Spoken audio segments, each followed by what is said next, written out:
Assalamualaikum warahmatullahi wabarakatuh. Kembali lagi di CLBK, Curhat Literasi Bonsai Kreatif. Oke, bagi Anda nih yang baru pertama kali datang di podcast kita, podcast CLBK itu apa sih sebenarnya? Jadi podcast CLBK itu merupakan salah satu inovasi dari Puskesmas Bonang 1, di mana itu merupakan wadah untuk kita curhat, sharing, atau membahas tentang isu-isu kesehatan, bahkan hoaks yang beredar di masyarakat. Nah, dengan narasumber yang pasti sangat luar biasa. Pada kesempatan kali ini, kita kedatangan nih narasumber yang mungkin bisa dibilang, jadwalnya sangat sibuk ya, tapi menyempatkan diri untuk datang di podcast kita. Oke, mari kita sambut narasumber kita yang sangat luar biasa, Ibu Kepala Puskesmas Bonang 1, Ibu Dr. Nur Hayati. Selamat datang, Ibu. Selamat datang. Oke, terima kasih Bu telah menyempatkan waktunya datang di podcast kita. Nah, untuk mungkin para pemirsa ini belum pada kenal ya sama Ibu Dr. Nur Hayati, mungkin Ibu bisa memperkenalkan diri secara singkat tentang Ibu. Oke. Ya, terima kasih. Assalamualaikum warahmatullahi wabarakatuh. Perkenalkan, saya Dr. Nur Hayati, Kepala Puskesmas Bonang 1. Jadi saya berkecimpung di instansi pemerintah puskesmas ya mungkin ya, di puskesmas itu sejak tahun 2005. 2005. Iya. Lama ya, Bu? Ya, 2005. Kemudian di tahun 2015 saya baru masuk ke Puskesmas Bonang 1. Alhamdulillah bisa ketemu dengan orang-orang yang luar biasa ya. Jadi bisa menyampaikan visi dan misi Puskesmas dengan baik. Oke, ya. Itu udah cukup lama ya Bu berkecimpung di dunia perpuskesmasan mungkin ya. Alhamdulillah. Oke, nah Bu, pada kesempatan kali ini kita akan membahas tentang isu yang lagi ngetren nih Bu di sosial media. Yeah. Mungkin akhir-akhir ini kan kita udah tahu ada yang namanya cacar monyet, cacar monyet atau monkeypox. Nah, padahal kan untuk beberapa bulan terakhir ini, mungkin 1 tahun terakhir ini kita udah seneng ya Bu bahwa kasus COVID udah mulai turun, aktivitas kita udah mulai berjalan seperti biasa. Tapi tiba-tiba WHO mengumumkan ternyata ada wabah baru yang disebut dengan cacar monyet itu. Nah, mungkin awalnya belum masuk ke Indonesia. Awalnya kan itu kalau nggak salah itu masuknya di Inggris ya pertama kali. Kalau saya lihat di sosial media seperti itu, jadi masuk pertama kali di Inggris, kemudian baru saja kurang dari 1 minggu ini masuk ke Indonesia katanya. Nah, oke, kita akan membahas tentang sebenarnya cacar monyet itu apa sih Bu? Oke, ya. Terima kasih kepada host yang luar biasa. Jadi media kita memang kita gunakan untuk mempromosikan hal-hal yang mungkin perlu masyarakat ketahui tentang apapun ya, tentang penyakit, tentang media-media yang mungkin selama ini hoax banyak ya, terkait dengan apapun ya. Jadi monkeypox itu penyakit infeksi yang disebabkan oleh virus monkeypox ya, dengan gejala dan karakteristiknya itu berupa ruamnya sifatnya akut dengan gejala yang berat. Nah, penyakit ini sebenarnya itu self-limited disease, jadi bisa sembuh sendiri sebenarnya itu. Tapi pada kasus-kasus tertentu orang-orang dengan komorbid itu bisa menyebabkan kematian, meskipun kecil itu bisa menyebabkan kematian. Host alami atau yang membawa sendiri itu bisa dari hewan-hewan pengerat ya. Tentunya banyak kan di tempat kita, tikus. Nah, itu antara lain itu. Nah, terus monkeypox sendiri itu sebenarnya kan sifatnya zoonosis ya. Zoonosis itu menular dari hewan ke manusia ya. Hewan ke manusia, kemudian meskipun sudah pernah terjadi kasus-kasus tertentu, monkeypox, tapi angka kematiannya tidak tinggi, dan kematian itu sendiri dihubungkan dengan imunitas. Jadi kalau imunitasnya bagus, kekebalan tubuhnya bisa bagus, itu bisa tidak kena lah, berarti kalaupun kena itu pun gejalanya sangat-sangat ringan gitu ya. Seperti disampaikan tadi ya, dia itu kan memang bukan dari kita, nah itu sebenarnya banyak pertama kali ditemukan itu di Afrika ya, di negara Republik Kongo ya, di Kongo Demokratik Kongo ya, di sana ditemukan. Kemudian akhirnya dengan adanya urbanisasi, ada kunjungan, pertemuan, itu bisa lari kemana-mana akhirnya kan ada penularannya itu tadi. Iya, jadi awalnya kan memang itu dari hewan ya Bu, terus tiba-tiba bisa menular ke manusia. Nah itu sebenarnya gimana cara penularannya itu Bu? Ya, jadi infeksi pada manusia itu karena merawat hewan tersebut. Iya, kontak dengan hewan tersebut, hewan-hewan yang tentunya terinfeksi ya. Memang tidak semua hewan itu terinfeksi gitu, tapi pada hewan-hewan tertentu dia juga hewan-hewan, mungkin dari beberapa hewan pengerat ada yang kena, ada yang enggak. Nah yang kena itu yang nanti bisa menularkan ke manusia. Nah infeksi sendiri itu terjadi bisa kontak dengan darahnya, kemudian cairan tubuhnya, apapun ya, misalnya pipisnya ya, dari luka, lesi atau luka dari hewan yang terinfeksi. Jadi ada kontak erat dengan hewan tersebut, seperti itu. Terus ada faktor risiko lain sebenarnya. Faktor risiko lain misalnya memakan daging hewan yang terinfeksi, yang tidak dimasak dengan baik ya, yang tidak dimasak dengan baik sehingga menyebabkan kontaminasi masuk ke tubuh manusia gitu. Nah, transmisi manusia ke manusia sendiri itu tadi sudah saya jelaskan, kontak dengan hewannya yang terinfeksi ya, bisa melalui saluran nafas, kemudian bisa selaput lendir, bisa mata, hidung dan mulut. Kemudian dari luka tadi atau lesi pada kulit ya, dari objek-objek yang terkontaminasi. Jadi bukan hanya hewan tapi objek yang terkontaminasi juga bisa menularkan. Nah, petugas kesehatan tentunya orang-orang yang paling beresiko ya, karena dia harus ketemu dengan manusia yang berkeluhannya seperti itu, ya harus kontak langsung. Kemudian tapi masyarakat yang belum tahu juga perlu hati-hati ya terkait dengan virus monkeypox ini. Jadi dikarenakan manusia sama manusia itu masih terbatas ya, penularannya, transmisinya itu masih sangat terbatas ya, karena tidak seperti virus COVID. Kalau virus COVID itu kan sangat mudah sekali penularannya ya. Lah ini agak sedikit sulit, harus ada kontak erat, konsep kontak erat di situ, harus ketemu berapa lama. Nah itu terus kemudian imunitas tubuh turun. Jadi itu yang bisa menyebabkan munculnya penyakit monkeypox ini atau keluhan gejala pada manusia tersebut gitu. Berarti dari monkeypox itu penyebarannya memang karena manusianya itu sendiri yang memelihara hewan yang ternyata sudah terinfeksi monkeypox ya Bu. Tapi nggak seperti kita COVID. Kalau COVID kan penyebarannya kayaknya cepat banget. Kalau monkeypox mungkin masih bisa dibatasi ya, mungkin masih bisa dicegah seperti itu. Nah, tapi untuk apa gejala dan tanda monkeypox sendiri itu seperti apa sih Bu? Mungkin kan banyak orang yang mikir mungkin apa sama ya kayak cacar air kayak gitu kan, sama-sama cacar mungkin seperti itu. Ya, terima kasih. Jadi kita lihat masa inkubasi. Jadi begitu kontak dengan agen atau dengan virus tersebut tadi bisa melalui hewan pengerat atau dari human to human tuh bisa.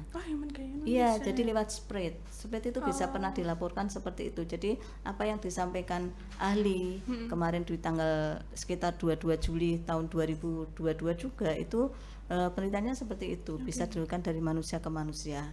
Jadi begitu terpapar, interval hingga gejala muncul itu pertama kali biasanya 1-2 minggu.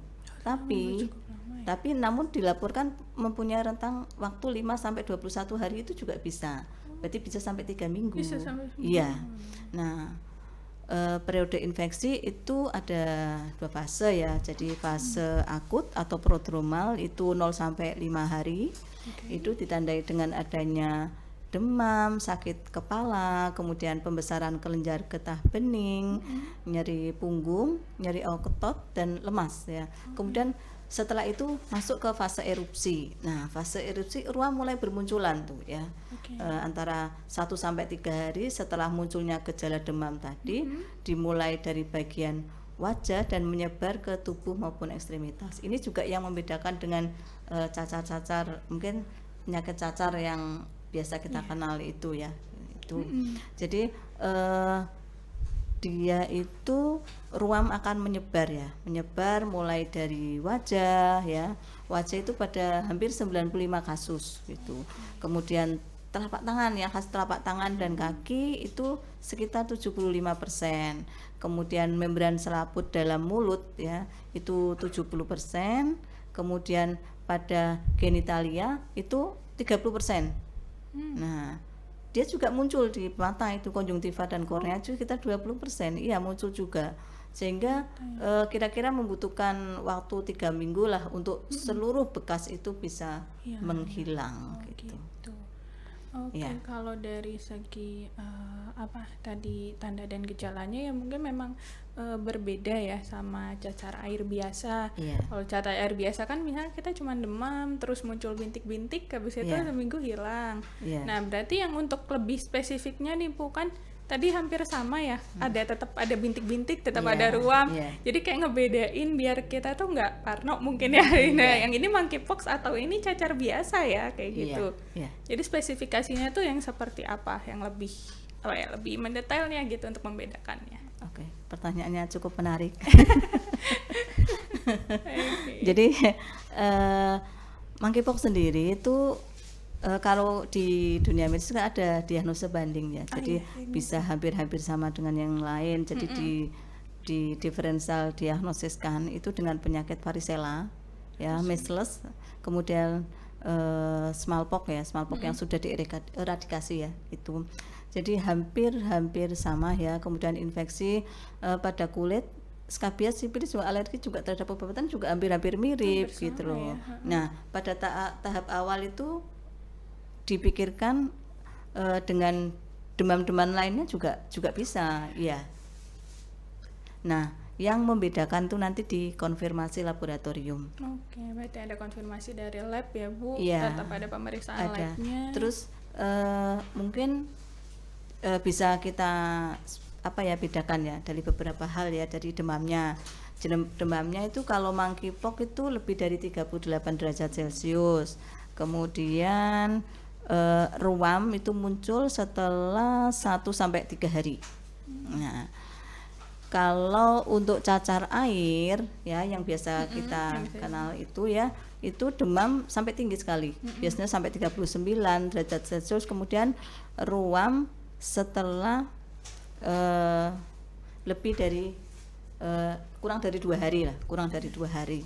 Kemudian untuk campak sendiri atau measles itu demam sekitar tinggi sekali 40 derajat Celcius, kemudian ruam setelah 2 sampai 4 hari. Kemudian dari penampakan ruam ya, penampakan ruam itu bentuknya sudah berbeda ya. Jadi kalau di istilah kita itu makula, papula sampai pustul ya. Jadi bedanya itu kalau untuk monkeypox itu bernanah ya, bernanah, kemudian cacar air tidak, kemudian kalau yang campak itu tidak membentuk pustul, jadi hanya ruam. Kemudian terus untuk membedakannya itu ada krusta ya, ada krusta yang di samping kanan kirinya itu cukup tebal di monkeypox ya gitu. Kemudian pencegahannya ya, penampakannya bisa disertai oleh, kalau di monkeypox itu ada pembesaran kelenjar leher, biasanya itu ada ya, ditandai oleh itu dulu ya, beriringan dengan itu munculnya gejala-gejala. Kemudian kalau untuk kematian sendiri itu, kalau untuk monkeypox itu 3-6%, dan kalau untuk cacar itu jarang ya, jarang. Kemudian untuk campak juga ya bervariasi seperti itu. Oke. Berarti tadi perbedaannya cukup signifikan ya Bu. Kalau misalnya kita cacar air biasa kan cuma demam tinggi terus muncul bintik-bintik, itu selesai. Nah, tapi kalau untuk monkeypox sendiri itu harus ada penanganan yang lebih lanjut dan pemeriksaan lebih lanjut, terkait labnya juga, terus dicek kelenjar getah bening tadi ya yang mencir. Oke. Nah, tadi kan disebutkan ya sampai bisa menyebabkan meninggal katanya, walaupun persentasenya cuma 3-6% ya gitu. Sebahaya itukah Bu monkeypox kalau sudah menyerang ke manusia? Iya. Jadi karakteristik virus ini sebenarnya ada 2 genotip ya. Ada 2 genotip terbagi menjadi subtipe. Kalau menurut kita subtipe grup virusnya ya. Jadi ada 2 grup, yang satu grup Afrika Tengah. Oh, ini grup Afrika semuanya. Ada yang kedua grup nih. Jadi yang kedua itu grup Afrika Barat. Kalau di Afrika Tengah itu misalnya di Kongo dan negara lainnya itu bisa bergejala cukup berat ya, dan menyebabkan kematian sampai 11% dari seluruh kasus. Ya. Kalau di Afrika Barat itu ditemukan di Nigeria, kemudian di Liberia, ya. Itu virus ini cenderung tidak terlalu ekstrim seperti yang ada di Afrika Tengah tadi ya. Jadi keluhannya agak ringan ya, tapi juga kematiannya ya 6%. Juga sudah lumayan ya, sudah lumayan. Terus berarti sampai menyebabkan kematian seperti itu ya. Yeah. Berarti cukup lumayan parah ya. Yeah, untuk jadi cacar, kalau kita udah terinfeksi cacar monyet ini bisa sampai berarti nggak bisa langsung dibiarkan begitu saja ya, langsung harus penanganan yang lebih lanjut. Dan terus dia itu sampai menyebabkan kematian itu karena ada komorbid ya. Dan banyak ditemukan pada, kalau di Afrika sendiri dari penelitiannya itu pada orang-orang dengan orientasi seksual yang agak berbeda, agak menyimpang ya, dari orang-orang dengan biseksual, kemudian man to man kayak gitu. LGBT. Itu jadi banyak terjadi. Kejadiannya itu bisa sampai yang orientasi seksualnya sedikit menyimpang itu 95%. Ya, jadi seluruh kasus yang diteliti itu selama tahun 2014 kalau nggak salah ya, itu di sana itu ya sekitar 95% tadi yang dengan orientasi seks, kemudian man to man itu sampai ya berapa ya 41% ya, 41%. Terus orang-orang dengan HIV/AIDS. Ya, kadang-kadang kita sulit membedakan tuh. Ini kan muncul tuh di sekitar alat kelaminnya. Dia kan bisa muncul di mana-mana. Bisa muncul di mana-mana, bisa di kulit, wajah. Kemudian ada pembesaran kelenjar. Jadi kadang-kadang muncul di alat kelamin. Nah, itu jadi kadang-kadang sulit membedakan ini apa ya kayak gitu, lesi apa gitu. Yang bisa memastikan itu ada pemeriksaan laborat PCR. Nah, PCR sendiri di kita itu masih terbatas ya, masih terbatas untuk di Indonesia sendiri nih bacanya. Jadi ada 2 tempat yang memang bisa melakukan PCR terkait dengan monkeypox ini karena keterbatasan ya, mungkin keterbatasan kan, dan yang saya ketahui itu ada 2, yaitu di BKPK Kemenkes, dari Kemenkes, kemudian yang ada di IPB. IPB. Iya, yang ada di IPB itu yang melakukan bisa penegakan diagnosa untuk pemeriksaan ini dengan PCR seperti itu ya. Di Indonesia sendiri katanya udah ada 1 ya Bu yang terinfeksi dari virus monkeypox ini. Kayaknya kalau nggak salah riwayatnya dia habis jalan-jalan ke luar negeri atau gimana ya, itu saya kurang paham tuh Bu. Coba mungkin bisa diceritain buat para pemirsa nih biar aware dengan monkeypox ini. Jadi kita lihat ya ini sudah diberitakan lah, diberitakan, sudah banyak juga yang mendengar ya. Ini kita lihat nih, jadi kupas dia berumur 27 tahun. Oke, masih cukup muda. Ya, dan karakteristik virus ini kan banyak terjadi pada usia-usia muda. Iya. Pada usia-usia muda, dia umur 27 tahun, habis bepergian. Jadi oleh-olehnya bukan cuma oleh-oleh itu ya. Jadi virus juga dibawa pulang. Ya, ada kontak erat di sana, ada di Belgia, Prancis ya, di Belanda orang dengan tipikal negara yang endemis. Kalau kita kan memang belum ya. Semoga tidak ya. Jadi dari tanggal 22 Juli dia berangkat, kemudian pulang di 8 Agustus ya, 8 Agustus, gejala muncul 11 Agustus. Nah, pas ya, jadi kan 0 sampai 5 hari, ya, sekitar 5 hari, 5 sampai 1 minggu. Sampai 2 minggu, kadang-kadang bisa sampai 3 minggu kan masa inkubasinya. Jadi meskipun ya saya sampaikan, meskipun virus ini tidak bahaya, tapi orang-orang dengan komorbid tertentu kan memang cukup mematikan ya gitu. Meskipun angka kematiannya itu kecil sebenarnya ya, kematian kecil sampai di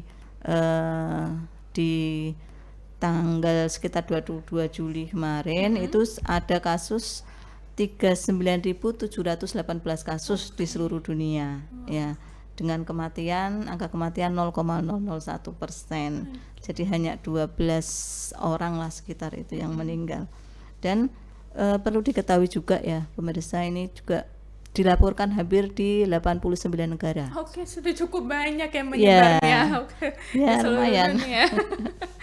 Nah ini kesiapan dari tim dinas ya, dinas, rumah sakit maupun kita ini puskesmas yang ada di perifer itu yang lebih bersinggungan langsung ya. Kadang-kadang dia nggak tahu apa-apa, datangnya ya ke puskesmas ya.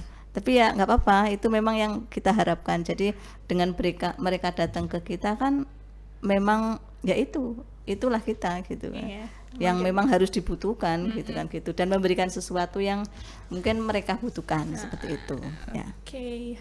Tadi kan udah dijelasin banyak ya Bu terkait monkeypox itu apa, cirinya seperti apa, gejalanya bagaimana, penularannya seperti apa. Nah, ini kalau untuk kita mencegah nih Bu supaya nggak sampai kita kena virus cacar monyet ini seperti apa Bu? Ya, jadi PHBS itu kan sebenarnya sudah kita gaung-gaungkan ya. PHBS sudah sejak lama ya Bu. Ya, sudah kita gaungkan cukup lumayan ya, cukup lumayan, tapi ya gitulah gitu. Kita harus mengurai satu-satu ya ternyata. Bagaimana sih pencegahan dan pengendalian untuk infeksi monkeypox sendiri ya. Jadi yang lebih resiko tadi sudah saya sampaikan, tenaga kesehatan ya, tenaga kesehatan, kemudian yang mengelola ya, yang merawat pasien, kemudian yang mengelola sampel ya. Tadi kan ada yang kontak langsung, ada yang lewat kontak dengan sampel, itu harus punya standar lah, paling enggak standar, yaitu mencuci tangan ya. Biasa ya, mau mencuci tangan sudah harus kita lakukan. Kemudian menggunakan APD yang standar ya, standar. Kemudian pakai sarung tangan, pakai gaun, kemudian masker, kacamata, nah sepatu boot kayak itulah. Biasa ya, kayak kata sebenarnya menanggulangi seperti kita. Kalau untuk mungkin kalau leptospirosis juga ya seperti itu, hampir sama ya Bu, nggak beda jauh. Nah, kemudian ini juga harus memastikan pasien itu diisolasi. Tapi tidak harus di rumah sakit sebenarnya, tergantung keluhannya ya. Kalau misalnya agak memberat ya mesti di rumah sakit. Tapi kalau ringan itu bisa di rumah. Jadi tidak segitu ekstrimnya penularan COVID ya. Jadi ini harus ada kontak erat. Jadi cukup di rumah saja sudah cukup. Kemudian memastikan memang pembuangan air limbah ya sesuai standar ya, untuk menghindari kontaminasi terhadap lingkungan. Kemudian memastikan pemakaman yang aman seandainya meninggal dunia. Jadi risiko penularan juga bisa diminimalisir. Kemudian tentunya pemakaman yang bermartabat ya, sesuai dengan harapan baik dari keluarga maupun dari kesehatan. Kemudian manajemen kasus sendiri ya, manajemen kasus sendiri itu bisa terapinya itu bersifat simptomatis aja sih bacanya. Jadi simptomatis, suportif ya, karena memang ini kan viral ya penyebabnya virus ya. Jadi antara lain satu ya meringankan keluhan, kemudian mempercepat penyembuhan lesi ya, ruam-ruamnya tadi, kemudian mencegah demam tentunya dengan antipiretik ya, penurun demam, kemudian mengurangi kehilangan cairan, misalnya dia keluhan muntah terus ya, kita harus rehidrasi, kemudian minum sedikit-sedikit agar fisiknya tetap kuat ya, kemudian mengurangi nyeri dengan anti nyeri, kemudian mencegah timbulnya jaringan parut ya. Jaringan parut itu kalau sudah ada lesi kayak gitu, kadang-kadang meninggalkan luka ya, agak-agak dalam itu bisa menimbulkan jaringan parut, kemudian mencegah terjadi infeksi sekunder ya. Jadi kalau sudah imunitasnya turun ya, imunitasnya turun, akhirnya infeksi yang lain juga gampang masuk seperti itu ya. Oke. Kan tadi udah disebutkan juga untuk pencegahannya seperti apa, terus mungkin untuk di Indonesia sendiri ini kan baru ada 1 kasus ya Bu, ya, dan berharapnya sih semoga nggak akan ada kasus-kasus selanjutnya ya. Iya. Karena agak garingan dikit ya. Iya, jadi kita belum sembuh pulih nih dari COVID, udah mau ditambahin lagi ada monkeypox seperti itu. Tapi kalau misalnya tiba-tiba nih ada di masyarakat mengeluh, kok ini kayaknya saya demam nggak turun-turun, kok kayak ada ruam-ruam seperti itu, mungkin bisa langsung ke puskesmas ya Bu, bisa langsung datang ke puskesmas atau gimana? Iya. Jadi kalau ada keluhan ya, keluhan terkait dengan mencurigakan ke arah sana ya, mungkin ke arah monkeypox, silakan datang ke puskesmas. Jadi nanti bisa ketemu tenaga medis ya, paramedis bisa, dokter juga bisa melakukan terapi maupun istilahnya apa sih yang dibutuhkan dari pasien tersebut. Nah, ini ada baru nih. Jadi sebenarnya kan konsep vaksinasi ya, konsep vaksinasi itu kan di COVID itu juga ada vaksinasi COVID untuk mencegah itu. Nah, ini harapannya juga bisa terrealisasi, istilahnya bisa mencapai target ya, sehingga imunitas atau kekebalan tubuh dari masyarakat itu bisa terbentuk dengan baik gitu. Kalau kekebalan komunitas itu sangat diperlukan. Nah, ini sebenarnya sudah ada pengembangan vaksin ya, vaksin sendiri terkait dengan monkeypox, yaitu 2 vaksin, tapi ya masih proses ya, proses penelitian dan masih proses pengembangan. Apakah vaksin ini bisa dipakai atau diaplikasikan untuk kita yang ada di Indonesia seperti itu gitu. ya. Oke, berarti udah ada wacana ke depan ya untuk adanya vaksinasi sebagai salah satu pencegahan terjadinya monkeypox itu. Oke, cukup jelas ya pemirsa. Oke, pembahasannya kok kayaknya agak berat nih ya hari ini. Oke, tadi cukup jelas kita membahas tentang monkeypox atau cacar monyet. Jadi masyarakat di sini nggak perlu lagi khawatir atau termakan dengan hoax-hoax dan isu yang ada di masyarakat ya, yang berkeliaran seperti ini. Oke, tetap jaga kesehatan, tetap jaga protokol kesehatan, tetap cuci tangan pakai sabun ya, PHBS tetap nomor pertama ya Bu. Oke, jadi untuk semua penyebaran penyakit itu diminimalisir dari PHBS tersebut ya. Perilaku hidup bersih dan sehat. Iya. Sebelum kita masuk ke closing nih ya Bu, ya ada sedikit pertanyaan nih Bu. Kita masuk ke segmen mantan. Mantap jawaban.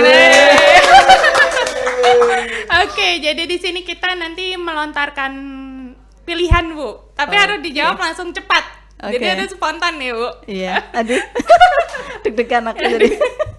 Oke, yang pertama. Ibu rumah tangga apa berkarir? Ibu rumah tangga.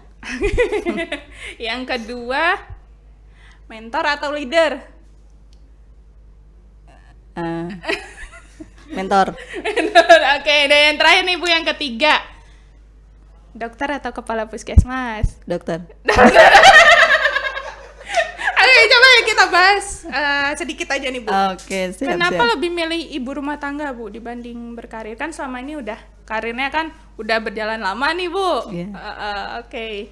Ya, lebih mencintai ya saya. Mencintai. Kalau pekerjaan ya kembali ujung-ujungnya kan ke mencari ridhonya ya, ridhonya. Ya kita wanita oke lah berkarir ya, tapi jangan lupakan rumah kan gitu. Oke, berarti tetap ya kembali ke fitrahnya wanita sebagai ya, ibu rumah tangga. Berkarir boleh, tapi jangan lupakan ada tanggung jawab lain di situ ya. Jadi ada yang bernilai ibadah yang lebih menurut saya. Gitu. Oke. Tadi yang kedua tuh mentor atau leader. Tadi milih mentor ya, Bu? Iya. Kenapa mentor tuh, Bu? Kalau mentor mungkin saya bisa memberikan sesuatu yang lebih kali ya. Iya, gitu. Dengan sesuatu yang lebih yang mungkin bisa bersifat edukasi, ya. Jadi itu lagi kembali ke bisa memberikan sesuatu ya, sesuatu yang mungkin diperlukan ya, kemudian memberikan informasi terkait yang dibutuhkan seperti itu. Saya yakin itu lebih bermanfaat mungkin ya. Ya? Saya dulu tuh menghindari menjadi guru ya. Oh gitu. Tapi pada akhirnya saya dulu kenapa sih memilih menjadi dokter gitu. Image dulu saya kan kalau periksa ke dokter tuh ya tuk selesai gitu. Wah hebat ya. Hebat, sudah selesai sampai di situ, nggak ada model edukasi apa-apa gitu kan. Tapi pada kenyataannya semakin bergeser ternyata edukasi kita kemudian komunikasi dengan pasien itu justru memegang peranan yang sangat penting. Jadi harus banyak ngomong terutama. Gitu sebenarnya. Jadi mentor mungkin kita bisa lebih dekat ya dengan audiensnya, atau kita lebih dekat dengan lawan bicara kita ya, Bu. Dan yang terakhir nih, Bu, tadi dokter atau kepala puskesmas. Tadi jawabnya langsung cepet banget ya, langsung jawab dokter katanya. Aduh. Itu tadi ya. Menurut saya jadi dokter itu asik ya. Dokter itu asik. Iya, betul. Jadi kita bisa menerapkan ya, mengaplikasikan apa yang kita ketahui gitu. Jadi menurut saya di dunia medis itu asik sekali ya. Kalau tindakan itu pun misalnya kan saya di UGD itu kan pusat kegawatan lah ibaratnya gitu, datang kondisinya seperti apa. Nah, itu tuh presurnya luar biasa. Kalau dia selamat, pasiennya selamat, waduh, itu menurut saya prestasi yang luar biasa ya. Itu kemudian kebanggaan itu, kemudian tadi sesuai dengan profesi yang dipilih ya. Intinya saya mencintai profesi saya gitu. Makanya udah jatuh cinta banget sama dokter. Betul, ya, Bu. Oke, terima kasih ya, Bu, untuk waktu dan kesempatannya udah bisa mampir di podcast kita. Mungkin di tengah kesibukan yang cukup padat ya, Bu. Ya, oke, gimana nih guys? Pembahasan kita hari ini ya memang agak berat sih, cuman fun ya, Bu. Fun kan, Bu, ngebahasnya ya. Iya. Dengan tim-timnya luar biasa ya. Krunya luar biasa. Tim di balik layar juga, Bu, ini. Oke, jangan lupa untuk like, komen, dan share YouTube kita. Nah, kalau misalnya ada yang masih kurang jelas tentang kesehatan atau ada workshop nih yang berada di masyarakat, bisa kepoin Instagram kita, Facebook kita, atau channel YouTube kita nih yang baru. Oke? Cukup sekian dari kami. Sampai bertemu lagi di podcast CLBK selanjutnya. Bye-bye.